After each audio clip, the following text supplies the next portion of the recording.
Oke, assalamualaikum warahmatullahi wabarakatuh. Nah, selamat siang. Sekarang kita akan belajar teknologi informasi komunikasi mengenal tool Corel Draw. Nah, tool Corel Draw. Setelah kita mengetahui bagian-bagian dalam jendela Corel Draw, kita dapat membuat gambar dengan toolbox yang disediakan. Coba lihat pada tabel sebelumnya, pada kolom paling bawah kita melihat terdapat istilah yang disebut playout. Dalam sebuah toolbox terdapat berbagai macam tool yang mempunyai fungsi yang hampir mirip. Itulah sebabnya digunakan flyout untuk mengelompokkan tool yang fungsinya hampir sama atau berhubungan. Sekarang kita akan membahas fungsi dari tool dalam toolbox berdasarkan pengelompokannya.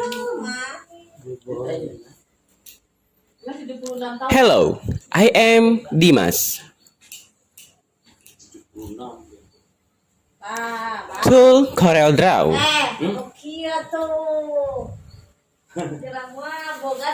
Nah, yang pertama ada pick.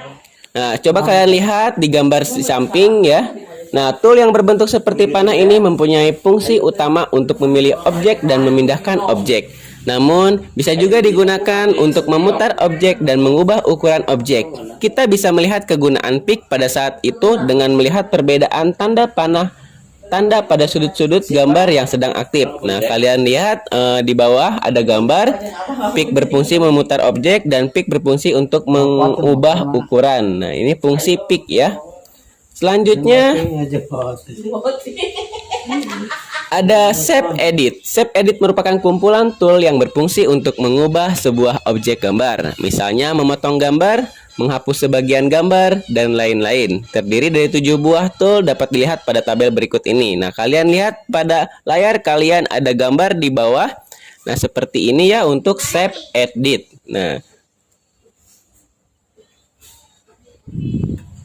masih dengan tool Shape Edit. Nah, kalian lihat di gambar dengan fungsi-fungsinya. Shape tool digunakan untuk mengubah bentuk sebuah objek dengan menarik titik-titik pada sisi objek. Kedua, ada Knife tool digunakan untuk memotong objek. Yang ketiga ada Erase tool digunakan untuk menghapus area gambar yang dipilih. Smash Brush tool digunakan untuk mengubah bentuk objek vektor sesuai dengan jalur yang kita buat dengan tool tersebut. Lalu ada Dokumen Navigator digunakan untuk mengubah sisi objek dengan menarik pada sisi objek. Lalu ada Pre-Transform tool. Dengan alat ini kita bisa mengubah objek secara bebas seperti mengubah sudut objek, ukuran objek, dan lain-lain. Selanjutnya ada Virtual Segment Delete. Digunakan untuk menghapus bagian yang dibergeserkan dengan garis yang kita buat dengan tool ini. Selanjutnya ada Zoom. Zoom berkaitan dengan bagaimana pengguna dapat melihat lembar kerja dari jendela Corel Draw. Nah, pasti kalian sudah tahu, zoom itu kegunaannya untuk memperbesar dan memperkecil. Nah, seperti kalian lihat gambar di bawah ini, zoom tool digunakan untuk membesar atau memperkecil tampilan lembar kerja. Selanjutnya ada hand tool digunakan untuk menggeser lembar kerja sehingga kita dapat melihat area yang kita inginkan. Nah, selanjutnya ada curve atau curve ya, ada curve. Fasilitas-fasilitas dalam curve digunakan untuk membantu pengguna dalam membuat kurva dan garis. Fasilitas curve ini terdiri dari atas 7 tool yang dapat dilihat pada tabel di bawah ini. Nah, ada freehand ya seperti gambar di sini. Freehand digunakan untuk membuat garis, baik garis lurus maupun melengkung. Menggunakan piranti ini sama halnya seperti ketika kita membuat garis dengan pensil di atas kertas. Selanjutnya ada Bezier tool. Piranti ini digunakan untuk membuat kurva. Selanjutnya ada Artistic Media tool. Berfungsi digunakan untuk membuat objek artistik dengan preset, brush, fire, kaligrafik, dan preset tool. Selanjutnya ada Pen tool. Berfungsi untuk membuat kurva atau garis lurus hanya dengan satu kali klik. Selanjutnya ada Polyline tool. Berguna untuk membuat garis lurus dan kurva. Selanjutnya ada 3-point curve tool. Digunakan untuk membuat kurva dengan titik, yaitu titik awal, titik akhir, dan titik tengah. Selanjutnya ada Interactive Connector tool. Digunakan untuk membuat garis sebagai penghubung antara dua buah objek. Selanjutnya ada Dimensi tool. Digunakan sebagai alat bantu untuk mengukur tinggi dari sebuah objek. Selanjutnya ada Smart Drawing Tool, seperti gambar di samping. Dengan menggunakan Smart Drawing Tool, gambar yang kita buat akan menyesuaikan diri ke bentuk-bentuk dasar yang mendekati dengan kurva yang lebih halus. Misalkan kita membuat objek yang mirip persegi, maka setelah mouse dilepas, objek tersebut secara otomatis akan berubah menjadi objek segi empat. Nah, seperti kalian lihat di gambar di bawah ini, gambar sebelumnya dan gambar setelah mouse dilepas ya. Jadi setelah Smart Drawing Tool itu kegunaannya untuk untuk supaya gambar yang kita bikin itu lebih artistik dan lebih rapih gitu ya. Nah, itu untuk Smart Drawing Tool ya. Selanjutnya ada Rectangle. Nah, rectangle di gambar di bawah di pinggir. Dalam rectangle kita bisa menemukan dua buah tool, yaitu Rectangle Tool and 3-point Rectangle Tool. Kedua tool ini sama-sama mempunyai fungsi untuk membuat bentuk persegi empat. Yang membedakan dari keduanya adalah cara pemakaiannya. Selanjutnya ada Ellipse.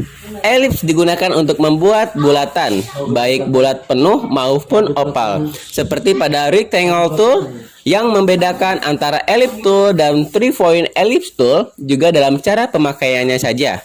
Selanjutnya ada objek. Di dalam objek kita dapat menggunakan 3 macam tool, yaitu Graph, Paper Tool, Polygon Tool, dan Spiral Tool. Seperti kalian lihat gambar di pinggirnya. Nah, selanjutnya seperti yang tadi, lanjutan tadi ya. Ada Graph Paper Tool, digunakan untuk membuat objek seperti kertas bergaris, akan tetapi sering digunakan untuk membuat tabel. Selanjutnya ada Polygon Tool, berfungsi untuk membuat bentuk dengan banyak sisi. Selanjutnya ada Spiral Tool, digunakan menggambar spiral simetris. Nah, selanjutnya ada Perfect Shape. Selain dengan Rectangle Tool dan Ellipse Tool, kita bisa membuat gambar dengan tool yang disediakan oleh Perfect Shape. Dengan Perfect Shape, kita bisa membuat panah dengan Arrow Shape, membuat label dengan Banner Shape, dan membuat kotak dialog dengan Callout Shape secara mudah. Selanjutnya ada Text Tool, digunakan untuk membuat teks atau paragraf di dalam lembar kerja Corel. Nah, selanjutnya ada Interactive Tool. Terdapat 7 tool yang merupakan Interactive Tool, yaitu Interactive Blend, berfungsi untuk memadukan 2 buah objek yang berbeda. Selanjutnya ada Interactive Contour Tool, memperbanyak garis pada objek sehingga menimbulkan kesan timbul dan tenggelam pada objek. Selanjutnya ada Interactive Distortion. Fasilitas ini berguna untuk membuat distorsi pada objek. Selanjutnya ada Interactive Drop Shadow, digunakan untuk membuat bayangan pada sebuah objek. Selanjutnya ada Interactive Envelope, berfungsi untuk mengubah objek dengan menarik titik-titik pada objek.